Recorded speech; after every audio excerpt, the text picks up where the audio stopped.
சிங்கமும் எலியும். ஒரு காட்டில் சிங்கம் ஒன்று வாழ்ந்து வந்தது.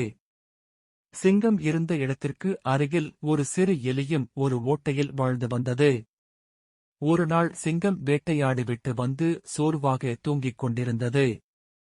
எலி தனது பொந்தில் இருந்து வெளியில் வந்து சிங்கத்தின் மீது ஏறி இறங்கி குறும்புத்தனம் செய்தது. அதனால் தூங்கிக் கொண்டிருந்த சிங்கம் முழித்துக் கொண்டது. கோபமான சிங்கம் அந்த எலியை பிடித்து, நான் உன்னை கொன்று விடுவேன் என்று மிரட்டியது. பயப்பட்ட எலி சிங்கத்திடம் தன்னை மன்னித்து விடுமாறு பணிவுடன் கேட்டுக் கொண்டது. தன்னை மன்னித்து விட்டுவிட்டால் தன்னால் முடிந்த உதவியை செய்வதாக சிங்கத்திடம் கூறியது.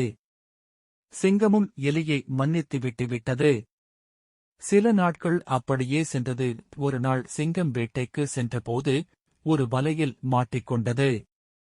சிங்கம் கோபத்தோடு சத்தம் போட்டது. சிங்கத்தின் சத்தத்தை கேட்ட எலி, சிங்கம் எங்கோ மாட்டிக்கொண்டதை உணர்ந்தது. சிங்கத்திற்கு உதவ வேண்டும் என்று எலி அந்த இடத்திற்கு சென்றது. எலி தன் பல்லால் வலையை கடித்து அறுத்தது. சிறிது நேரத்தில் வலையை அறுத்து சிங்கத்தை விடுவித்தது எலி. சிங்கமும் எலியும் நண்பர்களாக ஒன்று சேர்ந்தது காட்டில் வாழ்ந்து வந்தன. கதையின் நீதி: யாரையும் குறைத்து மதிப்பிடக்கூடாது.